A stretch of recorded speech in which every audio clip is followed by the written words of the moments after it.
That Late with Liv Harrison. I am your host, Liv Harrison. And today I have a virtual guest, which is perfect because I met this incredible man virtually, and then I scared him by meeting him in real life. I recently was on a vacation with my family, and we were nowhere near where he lives, and decided to go and drive there and be so creepy and meet in a parking lot so that we could meet in real life. And the best part about this story is it smelled like garbage the entire time. But when I met this incredible person on the internet, I've got to tell you, I didn't know who he was. And he just started popping up everywhere. You probably do know he's crazy talented. He can do all the things. He's a speaker. I'm convinced he has like a band that like he's in 14 bands. Like I was trying to figure out how many bands this guy is in. He has more energy than anybody I know. I cannot wait for you to meet one of the biggest names in radio, one of the biggest names in Catholicism, one of the biggest names in podcasting. I don't even know how we booked him for this show. It is such a big deal. I want everybody to welcome the one and only Kyle Heimann. And if there was an audience, Kyle, they'd be cheering. Oh, it's JW. And oh, hey! Kyle. Like I had to enter in somehow, like walk in from. How's that intro? How do you feel? Does the music play whenever I come out? Yes. You know, everything? Yes. We have a Point live to the band. Yeah, we do. We got a live band back here. Hi, I Kyle. feel like you built that up. You built it up, and everybody was getting so excited. And then you said Kyle Heimann, like, who's that? No, here's what I wanted. I want everybody to be sitting there going, how come I don't know who Kyle Heimann is? That's right. Where have I been? Or where has Kyle been? So Kyle, thank you for being on the show, especially since we just met in the most creepy way in a parking lot in the middle of, what state were we in? Indiana? Is that where we were? Yeah. We were in Indiana? I wasn't even in Indiana. I drove to Indiana, Kyle, just to meet you in a stinky parking lot. That was a stinky parking lot. Yeah, I felt bad because I was the one that suggested that rendezvous point. I had no idea how smelly it was going to be. It was fantastic. It was me and my family, so you got to meet my kids, you got to meet my husband. Like, it was, like, ridiculous. And I don't know, we had, like, 30 minutes? And we were just, like, you know, awkwardly standing there trying to make small talk. Like, hey, I met you on Instagram. Yeah. So glad you're in Indiana, you know, but I'm not. So, yeah, thank you for doing that, Kyle. No, it was good. We got to catch up a little bit. We did. So I want you to explain to the fine folks listening and watching, who are you, Kyle, and what is it that you do? Because let me say something. If you go to your Instagram page, you have been in like 14 different groups, man. Like you do, what do you not do might be a shorter list than what it is that you do. You said since you're talking about doo-doo, you've got my resume apparently. Yeah, I'm a little bit ADD that way. Like start something up and it's going well, and then I want to do something else instead of like keep doing it better. So I love it. Probably the longest running thing has been playing music with a guy named Dan Harms, and we call the group Popple. And it's you can call it a band, but it's really just the two of us. Occasionally we'll have other people play with us. But we've been doing that for over 15 years, playing music and speaking at youth events. And it's kind of tapered off as we've had more and more children, the two of us. And with different wives. Not with each other. We don't collectively have any children, you know, but. Listen, I'm glad you clarified that. Right. It's a late night show, Kyle, but we are on a Catholic network, so. It's not that late. It's not that late. Yeah. So, yeah. As our families have grown, traveling's become more difficult. But also about 5 years ago, started working for a Catholic radio station, doing a morning show. And then that kind of evolved into launching a bunch of different podcasts, and then that becoming a podcast network, and now kind of working more behind the scenes on the content creation, curation, improving quality. And so it's just been jumping from one thing to the next. I started up a group called Sport, which is like humor, dance, pop, rock rap. It's got like music. a European flair, the whole spork. And you're saying that with a K. S-P-O-R-K, spork, right? Like the thing that you would get in the cafeteria, and you're like, what is this? It's the best utensil ever. It's the best utensil ever. It's so versatile. Is that how the group got its name? But it feels like a Will Ferrell movie, or like, you know what I mean, like a European, like Euro, what is that called? Eurovision. That's what I'm thinking of. Like, oh, and now we have spork, you know, and you guys have accents and like lederhosen. I don't know. I want it to be Swedish. I don't know. That's funny they describe it that way, because it's kind of a variety show. Like we have a whole bit that's like bad magic tricks. No. And it's kind of like a comedy thing and stuff. So it really is, you're watching, like, it doesn't make sense, just like a European TV show doesn't make sense. You know, like, you're watching the British Office and you're like, this isn't the same. It's not the That's same. kind of what spork's like. Like, no, this isn't really that good. Was I supposed to have a pamphlet explaining to me what was going on? Was I supposed to take something, CBD oil? I think something got lost in translation here. So wait, is spork gone? That's what I want to know. Or can we bring it on the show? Like, I want you here in my studio with spork. We should. Could we do that? We totally should. That would be be a blast. So the other guy in spork is Justin McGaldy, and he just recently won the international championship of air guitar. He's literally the best air guitarist in the world. No, I need you to stop. We used to introduce him as the 7th best air guitarist in the country, because that's what he was. But now he won the championship, and it's just like, and we haven't had a gig since then. So maybe, I don't know if it's gone to his head. He forgot your name. Right. Kyle keeps texting and calling, and he's like, God, I hate that guy. Remember me? I'm a big deal now, man.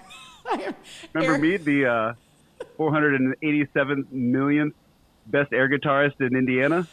Okay, we need to roll this back a little, Kyle, because I've got I don't know where this is going. So many questions. This is going perfectly. Okay. I have so many questions. First of all, the first question is, how does one know that they're 7th in the country of air guitar? They have national competitions in Las Vegas. He won regionals in New York, then he went to nationals and got 7th place. Okay, this is so fascinating. Yeah. JW, we are going to need the link for this, okay? I want it in the show notes. I want maybe an entire Instagram story on this where people can enter. I didn't know I had a chance at being a champion at something, because I'm a pretty good air guitarist, but I don't think I'm like 7th in the nation. But so how you never know till you try. I don't know. And I don't really love Vegas, but that's a different time we could talk about that, Kyle. I'm with you on that. So how did he get to the world championships if he's 7th? Because that sounds like a loser kind of a place. But no, maybe I'm wrong. That was like 4 years ago that he was 7th. And then last year, he won the whole thing. Yeah. Yeah. He had the air guitarist, Mr. Miyagi. So he is #1 in the world. What does one get? Do they get a Tesla? Do they get to travel the world? Do they have a spot in Vegas? What happens when you become world? Why am I talking to you, Kyle? I need this guy on the show. Wait a second. That is now the new goal. Yeah. Thank you, everyone. That was Kyle Heimann, who means nothing. It was just a way that we could get Justin on the phone. Exactly. Kyle, you've been great. Thanks for having me, Liz. I just called you Liz. Liv. Listen, I tell you what, the second I went professional and I told everybody my name was Liv Harrison, everyone couldn't pronounce it. In fact, on my 40th birthday, which is shocking since I'm only 28, I had a cake that was bought by no one laughed at that joke, by the way. Everybody was like, you're not 28. I was laughing about the cake. I was excited about that. My husband had a cake made. We went to Vail for my birthday. And it said, "Happy birthday, Liz," on the cake. And I was like, oh, really? Who's Liz? We almost didn't make it, but our marriage is strong. Got a really good deal. Yeah, our marriage is strong now. So it's okay. Even my husband doesn't know my name is the point of that, Kyle. So you're fine. Okay, so back to Justin. No, I'm kidding. Tell me more about Justin. Okay, so we are going to make spork, and now we've got to promise this to the viewers and the listeners, because now the show needs to really like be something, and I think this is my way in. Like, this is how I'm going to break break in. You're going to be my ticket to making it, because you and Justin are going to come in studio and everybody's going to be like, Liv has the #1 air guitars. And, oh yeah, and that guy Kyle Heimann. And and I'm going to be famous, and then I'll forget your name. So there you go. Thanks for this little meeting that we had. So Kyle, back to you.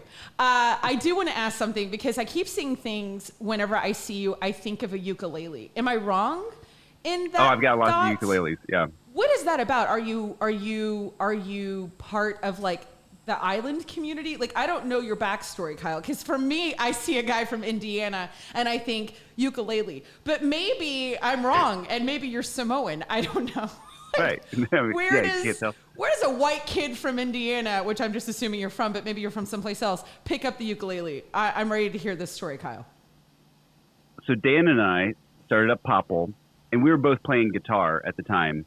And then we would just like one play a little bit different guitar than the other person, but they're both guitars. It seemed like we needed some variety. And so we went out panhandling and like played guitar in the streets to get money for a ukulele. Like, for real? Like, you did this was your fundraising, or was this a funny bit? That was the idea. We raised 0 pennies. Like, so I just went out and bought one. I just bought like a $30 ukulele, and then we drilled a hole in it and put a microphone in it. It was horrible, but we played it for one song, and it was fun. And then I played it for 2 songs. Then we got a different ukulele, played it for 3 songs, and then eventually that's all I was doing was playing ukulele. So Dan plays guitar, I play ukulele, travel the country.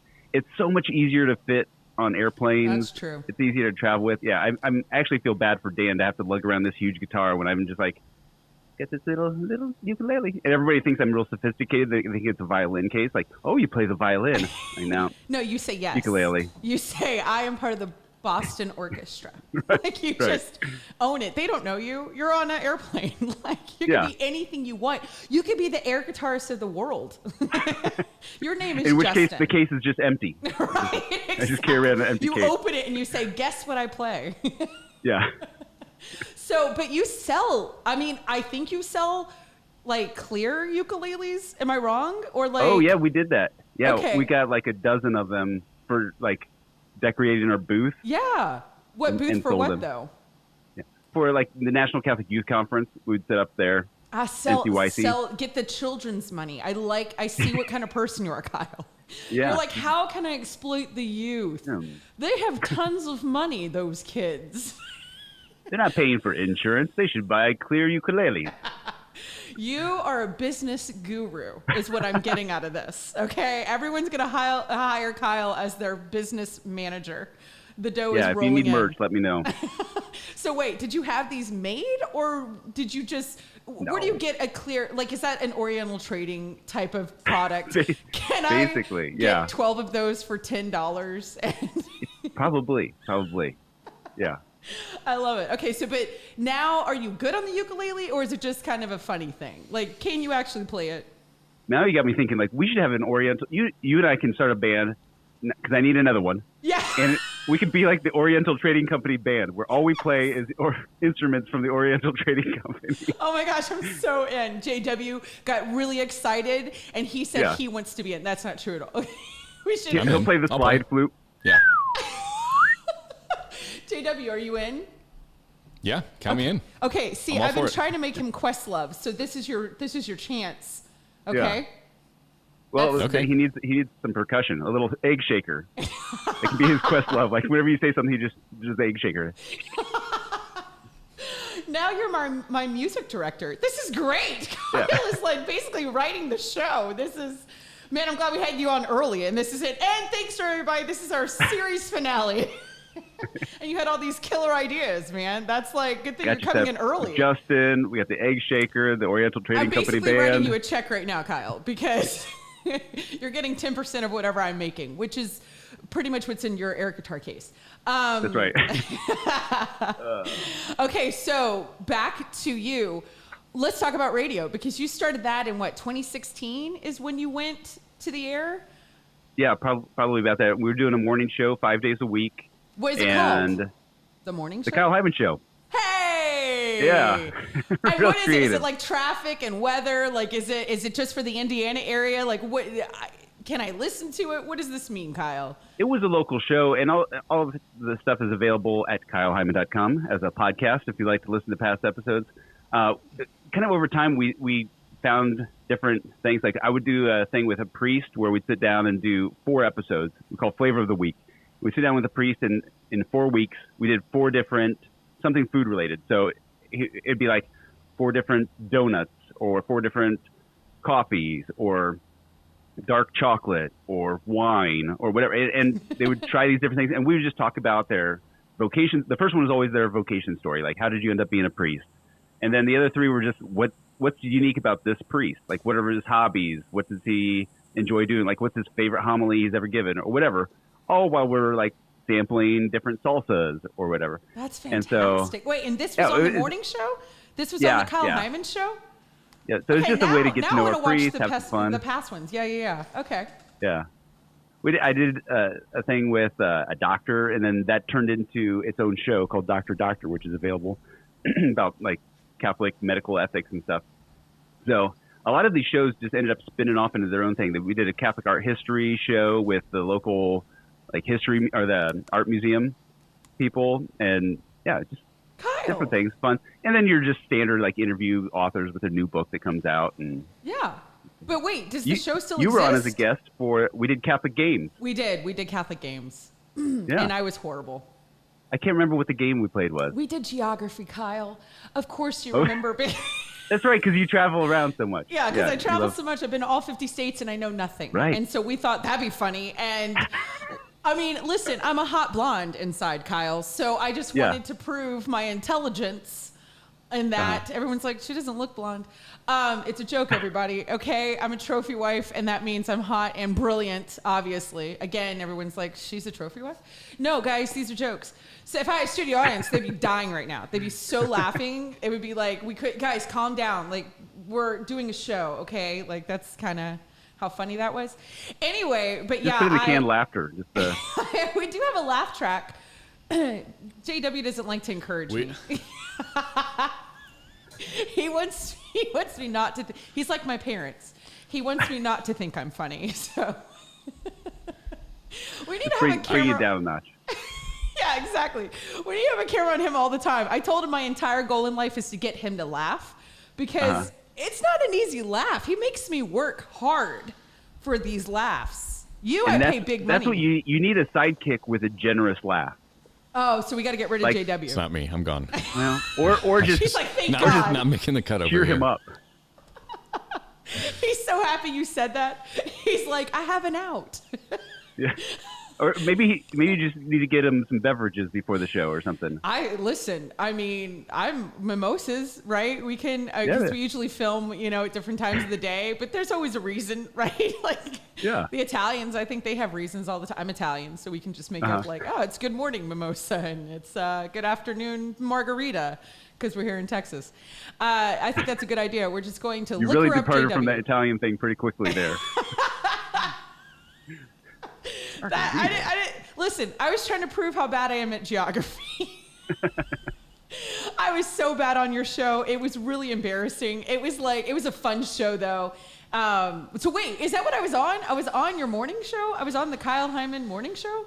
Well, by that time we had kind of shaken things up, and I was just doing segments for like a podcast These block. breakaway things. But I do have to say, one of your most popular, famous podcasts, and I know you don't want to brag about it, is Talk to Me with Liv Harrison. And listen, I get it. I know you want to be humble. But Kyle, why don't you let the audience know what a fantastic show that is and how they can listen to Talk to Me with Liv Harrison, my podcast on your, I don't know if it's still there actually, to be honest, if it's still on your podcast network, but that's kind of what you started doing. You started collecting podcasts from different people. Yeah, for sure. And I was lucky that you asked me to be on it. Yeah, we're kind of doing the opposite, where a lot of radio stations take their things made for radio and put it out as a podcast. We're taking podcasts and fitting it into the radio platform and doing these podcast blocks. So it's been fun. I need to send some more episodes, but I haven't made any. Well, that is a prerequisite. So, okay. Step 1, make show. Step 2, promote show. But I'm like you. I thought, why not start a new show instead? Right, The podcast exactly. was going so well. It really was, actually. It was going actually really well, and I thought, that's silly. Let's start brand new and risk it all. Do you know about the Underpants gnomes from South Park? No, but I'd like you to tell me about it. They go and steal people's underpants. And so somebody says, why are you stealing underpants? And they said, for profit. And they said, how does that work? Well, step 1, collect underpants. And step 3 is profit. They said, well, what's step 2? And they don't know. They're like, hey, what's step 2? And the guy repeats, step 1, collect underpants. Step 3, profit. Yeah. But what's step 2? They don't know what step 2 is. Great. That's kind of how I feel like my podcasts are. What you it's do, like what you're... Step 1, create podcast. Step 3, profit.